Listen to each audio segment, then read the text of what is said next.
Today we are going to go over class number 46, which I have very creatively titled The End of Genesis. Specifically, Genesis chapter 49, starting with verse 29 and on through the entirety of Genesis chapter 50. This week, we'll pick up where we left off, which is at Jacob's deathbed. You may recall that 2 weeks ago, we went over a long portion of chapter 49, in which Jacob spoke over his sons and told something of their fate and what would become of them. And from the vantage point of the first people to have read that portion of the scripture, it would describe the political realities around them, the tribes of Israel, in the years around the time of the Davidic monarchy. Well, back to the narrative, we're picking back up at Jacob's deathbed. And the text reads, verse 29. Then he charged them, saying to them, I am about to be gathered to my people. Bury me with my ancestors in the cave in the field of Ephron the Hittite, in the cave in the field of Machpelah near Mamre, in the land of Canaan, in the field that Abraham bought from Ephron the Hittite as a burial site. There Abraham and his wife Sarah were buried. There Isaac and his wife Rebekah were buried. And there I buried Leah. The field and the cave that is in it were purchased from the Hittites. When Jacob ended his charge to his sons, he drew up his feet into his bed, breathed his last, and was gathered to his people. Hybrid writes that these burial instructions are more detailed than the instructions we read back in Genesis 47, where Jacob insisted that he be buried in his homeland and nothing more. This text refers to other parts of Genesis, including the purchase of a field that we read about way back when in Genesis chapter 23, and the burial there of Sarah, Genesis 23, 19 through 20, Abraham in Genesis 25, Isaac in Genesis chapter 35, and then the deaths and burials of Rebekah and Leah are touched on. They're not recorded earlier, but they're spoken of here. And notice Rachel isn't mentioned in this list because she died and was buried while her family was traveling near Ephrath, which you can read about in Genesis chapter 35. Well, after giving these detailed instructions, Jacob then dies, which is where we find ourselves at the beginning of Genesis chapter 50, where we read, Then Joseph threw himself on his father's face and wept over him and kissed him. Joseph commanded the physicians in his service to embalm his father. So the physicians embalmed Israel. They spent 40 days in doing this, for that is the time required for embalming. And the Egyptians wept for him 70 days. Handel writes, Great mourning and ceremony follow Israel's death. He was mourned by Joseph, the Egyptians, and a very great company of Egyptians and Israelites. Perhaps curiously, Joseph has his father embalmed or mummified in the Egyptian manner, which took 40 days. All of this emphasizes Joseph's high status among the Egyptians and conveys collective respect for the passing of his father. The lamentations of the Egyptians and the cooperation of Pharaoh present a strong contrast to the relationship between Egypt and Israel to come. So one last point of emphasis in Genesis generally, the people of Israel often get along quite well with the neighboring peoples, oftentimes with the Canaanites and certainly with the Egyptians, which will not be the case in the book of Exodus. Hybrid writes, Joseph has come to embody both Israelite and Egyptian cultures. As an Israelite, he respects his father's wish to be buried with his own ancestors in Canaan.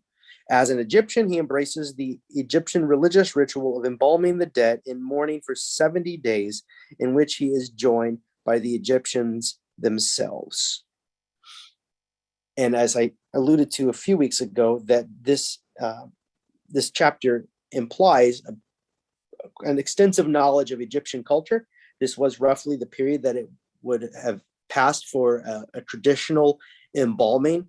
In fact, I listened to a teaching company lecture course on Egypt in which the Egyptologist Robert Breyer was given the funding to actually embalm somebody in the Egyptian custom, and it checks out. This is exactly how long it takes. And I gotta say, if you're going to be transporting your father's body through the wilderness to another place, this is probably a better way to do it, having them embalmed and ready for the journey.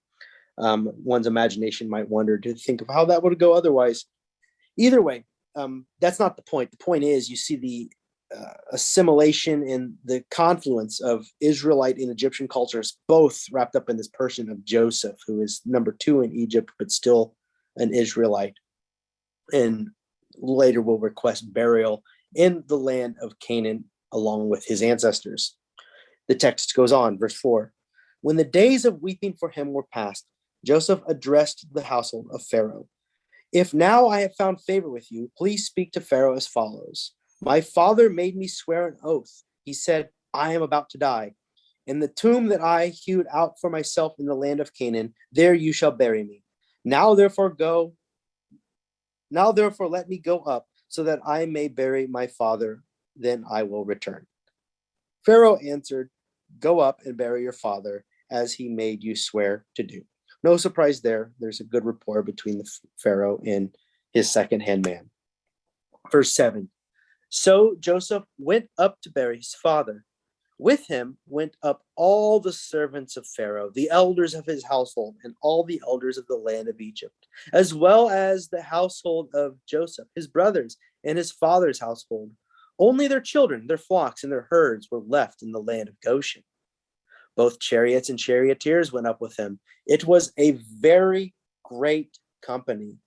When they came to the threshing floor of Atad, which is beyond the Jordan, they held there a very great and sorrowful lamentation. And he observed a time of mourning for his father, 7 days. We'll read about this here in a second, but that 7 days of mourning is traditional in the Hebrew sense. That was the traditional wake period for the Hebrew people. And so you have, again, both honoring him in the Egyptian style and in the Hebrew style. Fritham writes, Joseph and a very great company, quote unquote, make the journey to Canaan with Jacob's body.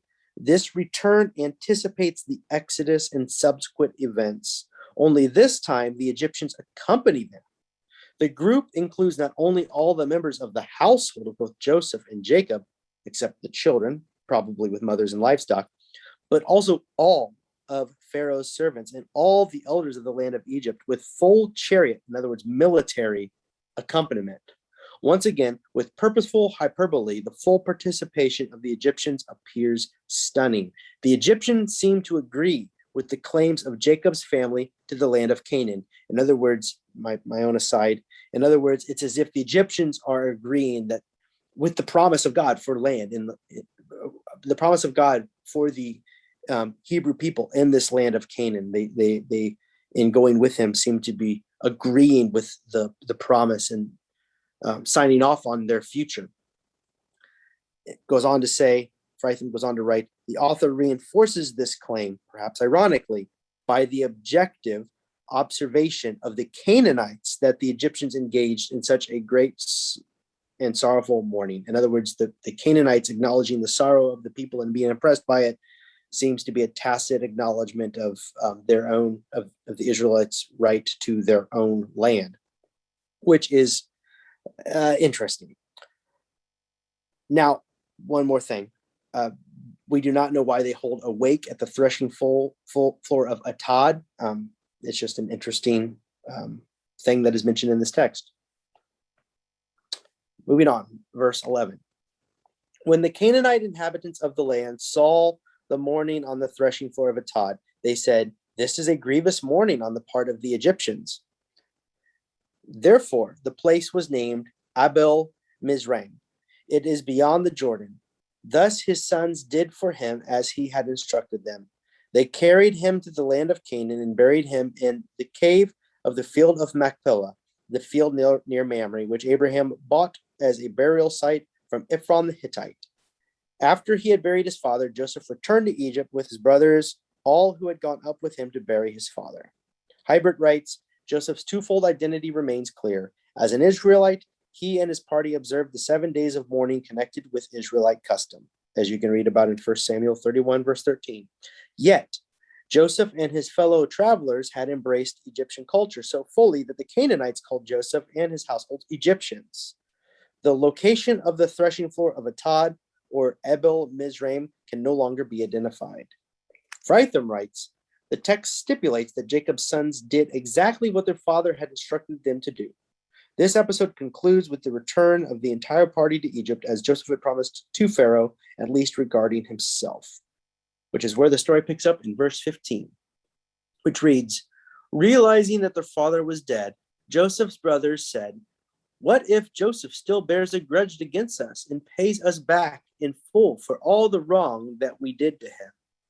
So they approached Joseph, saying, your father gave this instruction before he died.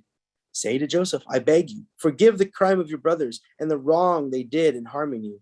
Now, therefore, please forgive the crime of the servants of the God of your father.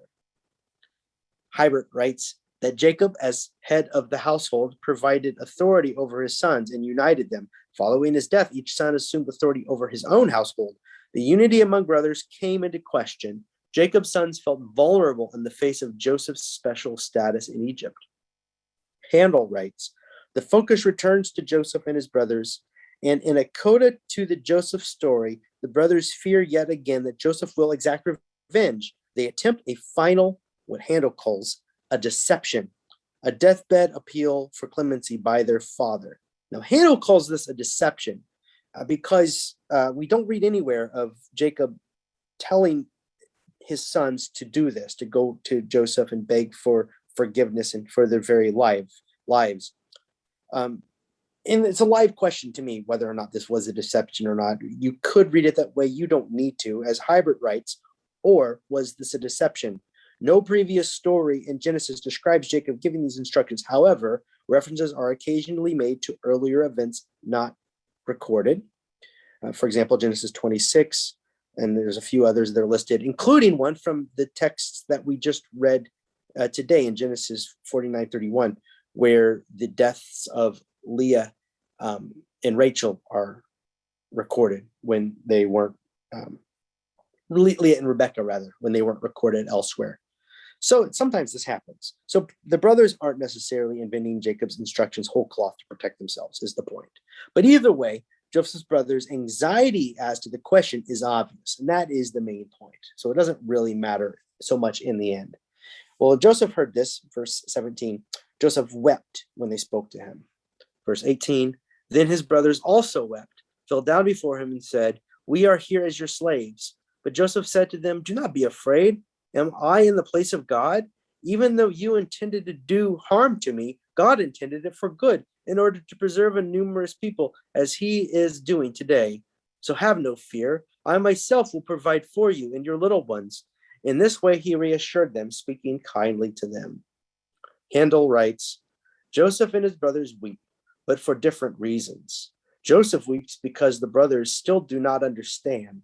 The brothers weep because they fear that Joseph will now execute revenge. The brothers fall down before him and offer themselves as slaves, recalling Joseph's dreams in chapter 37. Only with Joseph's eloquent reiteration of God's plan are they reassured that Joseph has forgiven them, because God is the deeper agent of events. Verse 50:20 suggests, writes Hybert, that God directs all human affairs. Even more, it claims that God directs human affairs to a positive end, even when human beings act wrongfully, as is the case of Joseph's brothers. The well-being of the ancestors and their Israelite descendants is therefore viewed as more dependent on divine blessing than on human achievement. To conclude this portion, the lessons Joseph has learned throughout his ordeal are put into practice. He forgives, thus ending cycles of subterfuge and violence between family members. How much has the story of Genesis, especially in the back half, been about deceit, deceptiveness, and infighting between siblings and family members? Here, Joseph puts an end to these cycles and forgives his siblings, and even promises to look after their offspring. The story continues and concludes. So Joseph remained in Egypt, he and his father's household, and Joseph lived 110 years. Joseph saw Ephraim's children of the third generation, the children of Machir, son of Manasseh, were also born on Joseph's knees. Then Joseph said to his brothers, I am about to die, but God will surely come to you and will bring you up out of this land to the land that he swore to Abraham, to Isaac, and to Jacob. So Joseph made the Israelites swear, saying, when God comes to you, you shall carry up my bones from here. And Joseph died, being 110 years old. He was embalmed and placed in a coffin in Egypt. Hybert writes, to his death, Joseph remains both an Israelite and an Egyptian. He anticipates the day when Jacob's entire household will leave Egypt and return to the land of Canaan that God has promised them. He tells his brothers to carry his own bones back with them, as he had done with the remains of his father, Jacob. Later tradition placed Joseph's burial in Shechem. At the same time, Joseph remains fully an Egyptian who dies, is embalmed and buried in a coffin in Egypt. While Joseph's death brings the stories of Israel's ancestors to a close, the book of Exodus picks up where Genesis left off. Joseph's death sets the stage for the rise of an Egyptian pharaoh who was no longer familiar with Joseph, his wise governance, or his family. And that's where we will pick it up in about a month and a half's time.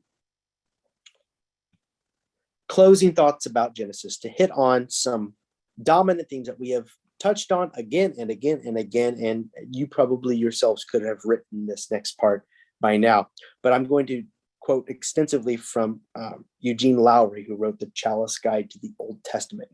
And he summarizes Genesis with the following words, and I could do no better, so I just quoted them at length. He writes, first, Genesis offers assurance of God's abiding presence in exile. Adam and Eve are exiled from Eden. Cain is exiled from farming. Noah is cut off from the land. Human civilization is expelled from Babel. Abraham leaves his homeland to sojourn to Canaan, Egypt, and Philistia as a resident alien until his death.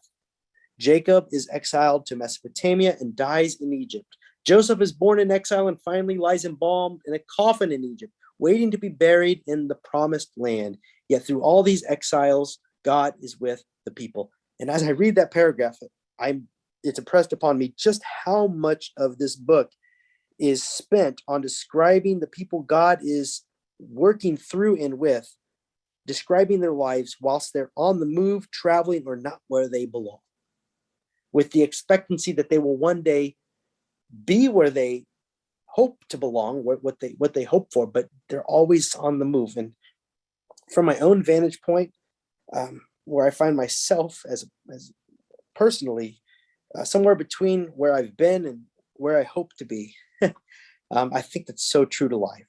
We're always living with the expectancy of the not yet, not quite, whilst also tasting the gifts and the promises of God in the meantime. It's an amazing thing. Well, I digress. Second closing thought.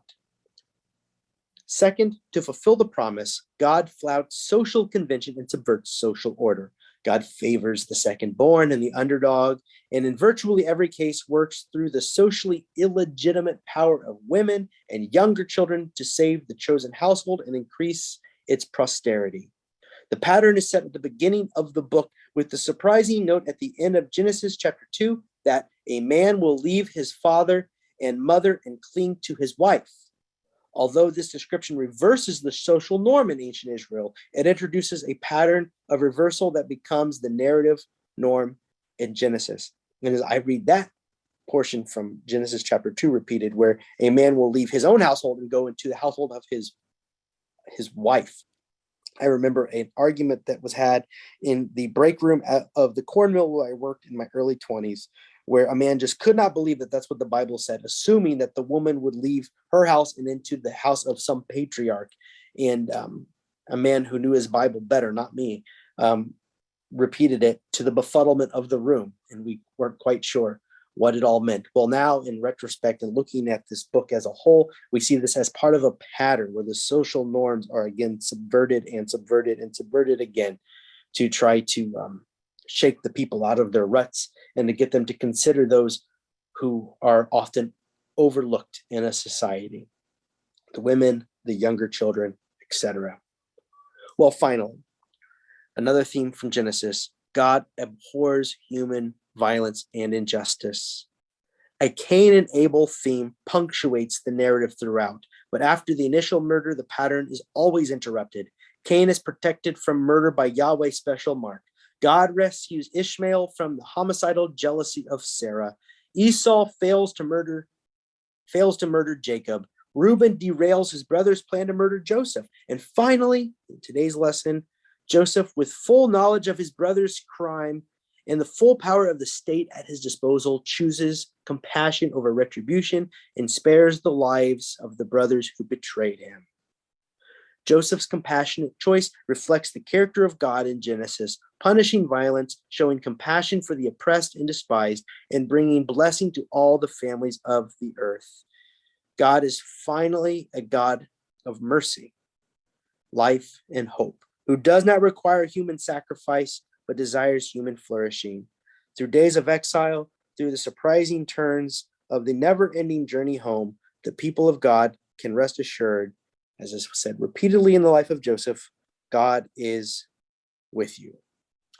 Next time, as I've been saying, we will begin our foray into Exodus. For the last time for the book of Genesis, here are the sources that were consulted for this lesson. Thank you. It's kind of a quiet ending compared to what we've been through. It's Yeah. almost like anticlimactic, you know? You get to the end and you want to, I don't know, be pounding on cymbals or doing something. And here we bury him. And Yeah, I feel the same as you do. Especially, well, and also one thing that was noted by the scholars was that, you know, Jacob's death and burial gets a lot of airtime, whilst Joseph, it's almost a footnote or an afterthought.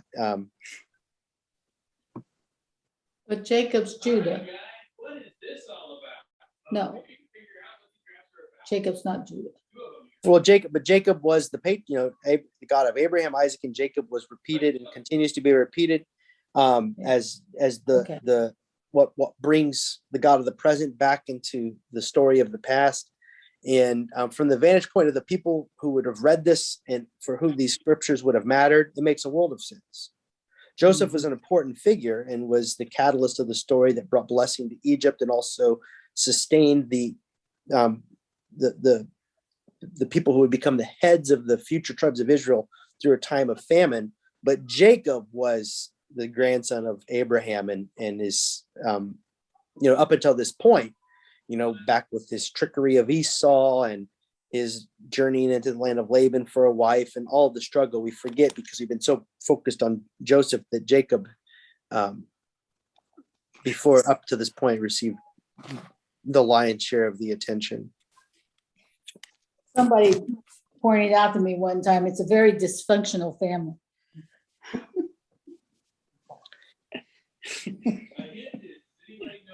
There's no doubt about that. Yeah. So Why did it take them didn't it take 40 years in the book of Exodus for the Israelites to get back to Canaan, whereas it seemed like they just popped on over to bury There's a theological point to be made there, and we'll get to it. But the gist of it is they looked into the promised land and did not have the faith to enter, and were therefore destined to wander 40 years. Only Caleb and Joshua wanted to go on. Yeah. And so they had to go back and wander around. The land was inhabited by giants and were supposedly, yeah. and were like Goliath. And we're fearful and didn't. So I know in some of the stories, like the creation story, that there was the use of the plural "we" for God, like we did this, or a response, or either a generative "we" or responsive "we," referring to God. And then I was struck at the end when the brothers pled with Joseph not to, or to forgive them. And he says, I am not God, which was singular. And here he is in the land of pantheism. And so I'm wondering, at what point did Judaism say firmly, we ascribe to one God? There's just this one God. And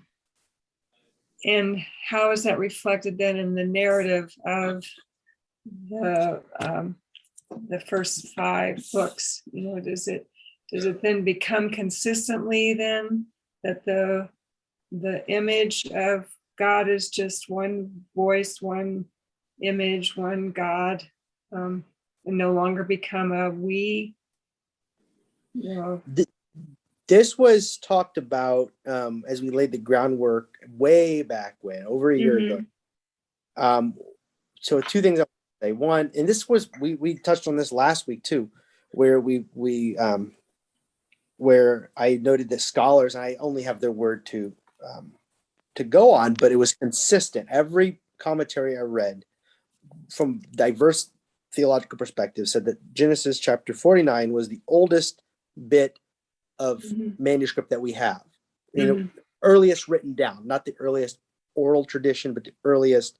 They know this by the kind of language used and the sorts of references made, which is surprising in the middle of a story to discover that the stuff around it that seems like it's from earlier, like Joseph back in the dreams and everything, was actually written down later.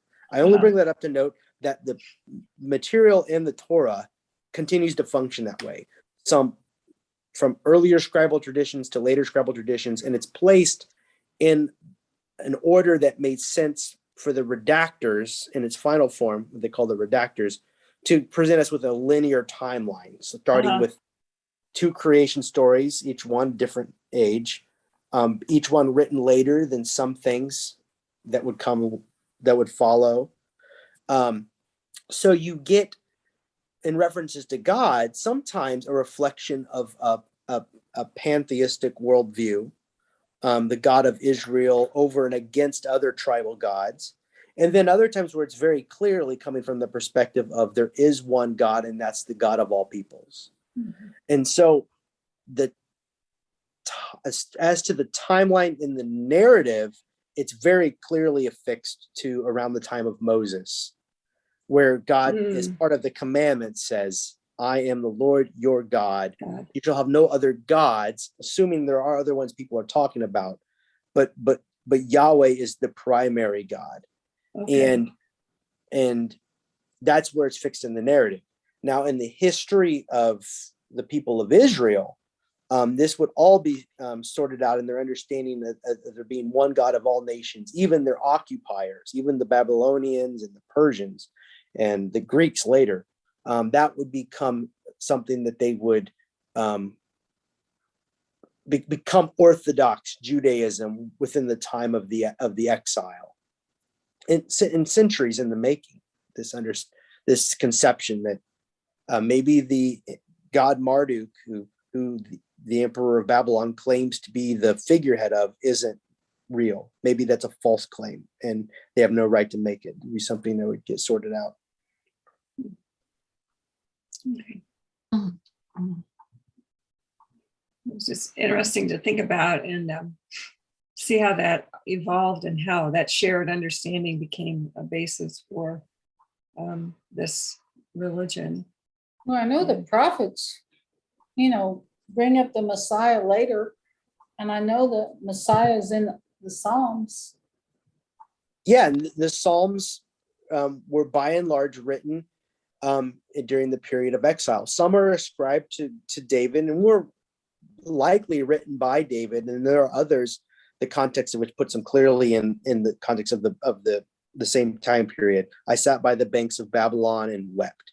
Right. And when they wanted me to sing a song at Jerusalem, and I couldn't sing it. Couldn't sing a sad song for them. Or I did sing a sad song, and none of them. The 2 different things we're referencing. One, but during the period of exile was a time where a lot of the theology of what would become Judaism, and then would be the world from which Jesus was speaking, was in the period of exile, coming to grips with this idea of promised land lost, and then now what? Which is why so many of these wilderness stories ring so familiar to us today, because so much of life is lived that way, seemingly in transit with this. I'm not going to sneak into this week's sermon, but this week's talking about how there is this tendency to see our past through rose-colored glasses. But when you really, I'm wondering, from my observations and from my own readings of history, if most of life is lived in, I guess, par for the course, but we remember the past nostalgically as if it were something. I guess what I'm saying is, I've heard stories, and I mentioned this. I'm going to mention this coming Sunday. A story of a man who was raised during the Depression, who talks about his childhood as if it were he's remembering it far more fondly, and comparing it to like my own children's time, and saying, oh, they've got their video games and their cartoons. And back in my day, we were walking to school uphill both ways, but it was the best ever. It was so much better than it is now. I'm thinking, you just said you were near starving, and walking to school felt like uphill both ways, and that's better. We have this tendency to project back into the past, and that's reflected again and again in the stories we read in the scriptures, where they remember the monarchy of King David for a blip, short period of history, and they're haunted by it, but still hope for the promised land. They never quite settled in for any period of time. It's like Time of Solomon was really restful and no fighting. I mean, David was still fighting, but Solomon came in, and then he went downhill, and then his children just went downhill after that. I can't say that all of my background was memory was good. I think I was fortunate. We lived 3 years out in the country on a farm between Kokomo and Greentown. So I'm a little familiar what it's like living in the country, but then I've lived in the city as well. They're two totally different environments, and you have different things in each one. And well, what had to rely more on yourself in the country to do things to entertain yourself. But we're in the city, you could always call on a neighbor or something to help you out to find something to do. But it's there are some times that I think I would be glad that I wished I wouldn't have had to have gone through. I think that's true. I think we all have that, but I also, just in listening to my friends talk and everything, that we tend to emphasize more the good things in our life. Not that we don't remember the bad times or the hard times or whatever, but we tend to focus more on the good times.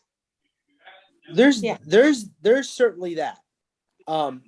I'm entering into the age that I don't know how it has been for you. I'm 35. I'll be 36. I'm still, I'm very just a kid. Yeah, I think of myself that way. But I'm beginning to feel differently already about my childhood, and by differently, I mean there are things that I experienced back then, as either boring or tedious, or things I did not enjoy, whether it's memories from school or memories from church, or dynamics around my house that I was raised in, that from my vantage point now, I wish I were back in that time with the perspective I have now. And so the memory of those events change. I mean, there's times when people talk about their parents whipping them behind the woodshed with a smile. Like they're like, in those old days. And it's like, that had to be terrible. And yet you miss it. that's more what I'm talking about. This tendency to view experiences that we might still acknowledge as negative predominantly, but then also with this sort of, Well, I think you just see things from a different perspective. Mhm. And, what seemed horrible as a child, when you look at it as adult, still maybe it wasn't good, but it wasn't as bad as it seemed to be when you were little or younger. having, I think your experience, you're feeling the emotion of it when you're little, Mhm. but Yeah. as you get older, then you're able to evaluate things better, and that emotion is not as strong as what it was when you were originally feeling it as a child. I used, whipping in the wood. I never was brought, we didn't have a wood shed, and I was never one of those kids that had to go tear his own switch off. I was just using that as an example of back to the man who was talking about his depression years as a child, and just trying to convince me that things were way better back when, during the depression. In one breath, described something that he felt he endured and was a struggle, whilst also criticizing kids these days in general terms. Well, There's as something an about, adult, he was seeing that, what they went through made them stronger, made them learn how to take care of what they had and enjoy what they had, as opposed to wishing they had more.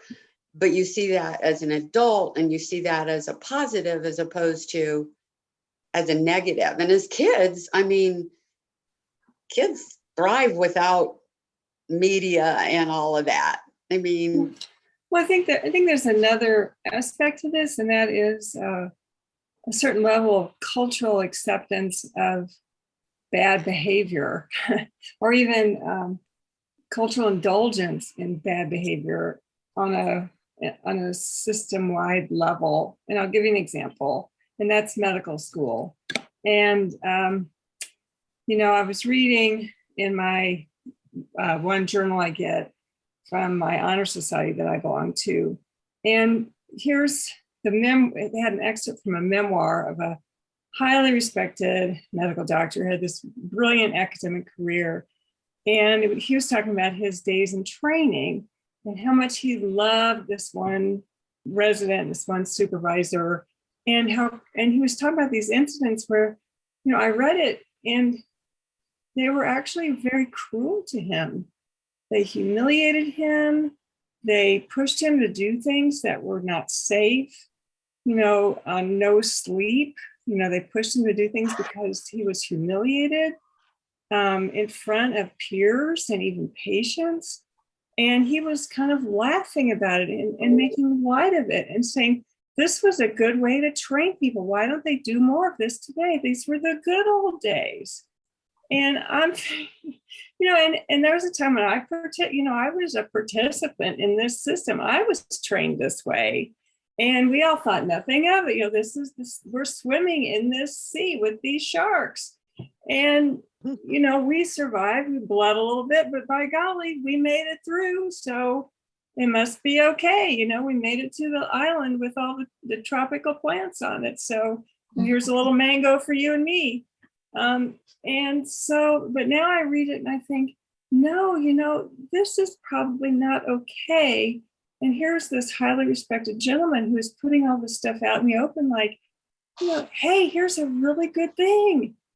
And so, I appreciate building character. I appreciate, suffering as a way to gain strength and quality and learn things. And I think, taking whatever life comes at you is a good way to, adapt and learn and grow, and then you turn that into something good for yourself and somebody else. But I think there are other aspects to this that maybe we are too quick to say, oh, that's okay, and when it's not. So I think we have to be careful. Anyway. Yeah, I agree with you. I don't think that, I certainly went through childhood not knowing any different than the way I was exposed to things. But when I look back on it, a lot of it was terrible. and I really wouldn't want to go back there. And and I don't look at it fondly. I don't think it was wonderful or something that if I went back that I would appreciate anymore. And so anyway. When I- Yeah, sure. When I was in high school, I had to, had speech class and I had to write a speech, and I don't know exactly what the topic was for sure, but it had something to do with that children were not up to par. You know, they weren't pulling their own weight or anything like that. And I don't remember the quote exactly, but in the speech when I gave it, I said something about children are no good today. They need to buckle up and get better and that kind of thing. It was a quote from Aristotle. Yeah. I I once did a sermon where I read a quote from an essay called "What's Wrong with the Boys," and it could have been written like by somebody critical of youth culture today, but it was written in 1920, and it was criticizing jazz and the negative influence of like certain things in that time. And what to put a for the sake of clarity, because we're all raising many good points, and all of them I mean in part, and one part are difficult experiences, even sometimes traumatic experiences, shape us in ways that we could acknowledge, gave us more depth and courage and strength and positive attributes. That's one thing. Sometimes it was simply a hard experience at the time that, given perspective, wasn't as hard as we thought it was. That's another thing. Not to diminish actual suffering and trauma, but like I thought my homework load in middle school was terrible, and then I went to college and learned that it was a joke, and then I went to master's work and learned. So there's things that are that true of that. What I was speaking of initially was a person's tendency to view the past through the lens of nostalgia and remember it fondly, even whilst acknowledging that what they experienced was terrible. And they still think it's terrible, but something is kicking in me as I look into my childhood that misses something about that, what feels like home. And maybe this isn't a universal to every person, but I've heard it echoed in things that other people have said.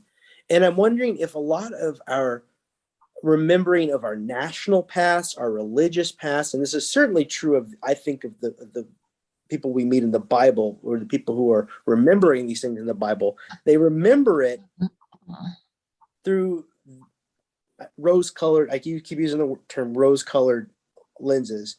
And you could either justify the terrible things that happened, as it sounds like this respected doctor was in this periodical you were reading, Judy, as if it were good, or Oh yeah.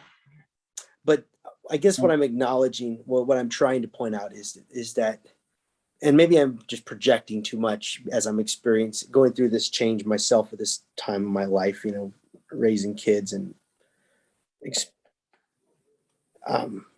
I think that when we remember the past, there's something I'm having difficulty even articulating that causes us to miss what was in fact not pleasant. Now, you, Nancy, said that you don't whatsoever, and that's Well, I guess that can't be 100%, but yeah, it wasn't great. I didn't have a normal childhood. And so, and there are a lot of reasons, and it's not that I wasn't loved, I guess, but it was just different. Anyway, no point going into it, but I don't think I would want to go back there. I don't look at it with nostalgia. I might look at a period when I was, 20 with nostalgia, or when I was maybe your age with nostalgia. But I don't look at my childhood with nostalgia. I mean, earlier parts of my life, certainly I'm nostalgic for, but not childhood. It wasn't a great experience, really. Maybe I'm the odd person out here, but my childhood was really as I look back, I have no complaints. I remember my mother saying one time when my dad was whipping me, "That's enough, Daddy." And I was, yes, I thought that was true. But I was brought up on a farm, and my parents were much older than my peers' parents. And, you know, we go to town and go to the grocery store. I lived right across from my grandparents. I was over there a lot. And I had a lot of good childhood memories, went through 4-H, all that sort of thing. But as I look back, I lived a very sheltered life. Hmm. When I went to college and found out the world is not quite the same as it was on the farm, you know, it was kind of an awakening for me. Mhm. Hmm. Yeah. Yeah, and I think too, you know, we sometimes we associate with what's familiar to us because that's what's familiar, because we don't know what's truly comfortable. You know, we have no experience of it until we finally experience it. So yeah, you might be nostalgic for what's familiar, Mhm. say from your childhood, until you actually have someone show you or teach you, or through therapy or a class or a book or a piece of artwork or whatever it is, show you what is truly comfortable with your body, your mind, your soul, whatever it is, you know, whether it's, you know, maybe through the Bible, religion, whatever it is, you learn what's truly comfortable. And that's a real blessing when that happens. Otherwise, you keep gravitating towards relationships or situations or places that are familiar, because that's how you grew up. That's what you learned in your family of origin. And that's a great gift when that happens. You can truly find comfort. And that's why exploring going to college, for instance, or going to a different church, or, you know, whatever it is, doing something a little different is so important sometimes to get you away from the old familiarity and finding what's truly comforting, comfortable. Otherwise, we seek out the old familiar, which may actually be hurtful in some way. Well, that's my thing, my little speech for the day. Sorry. But, Well, this has been good for me to hear and reflect. First off, to understand where, as my role as teacher and preacher, where I, you know, while I'm going through a period where I'm missing my childhood, the good, the bad, and all of those things, and that's interesting. Others would never want to go back there, and then others, and yeah, yeah. Well, and this coming Sunday, we're going to hear a story where these same Israelites who are in Egypt now, then go through a period of slavery, will find themselves out of Egypt, months removed from their exodus, saying the following: "I wish that God had killed us back there. I'd have rather been died a slave in Egypt than where we are now." Yeah, And or they'd that's, be better off because we didn't have food, we didn't have water. yeah. Mhm. Well, thank you, everyone. I want to just, if I can do this, I have this thing, well, let's see.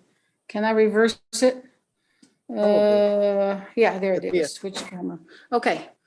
Can you I'm see seeing that something. thing on the table? Tripod. It's a holder. Yeah, it's a tripod. You can put things down here on the bottom. You know, is that something that you think might be usable? There's For already the- one of those here in a storage room. Okay, so you don't want it. So I'll just get rid of it then. It's one of those things I'm getting rid of. Okay. Good. Well, But I thought I would ask before I put it in the trash. all right. Well, on that fun note, God bless, and I'll see you next week. For those of you who are wanting to gather, just to get to gather. Yeah. Take care. Okay. Bye. Take care. Bye. Bye, everyone.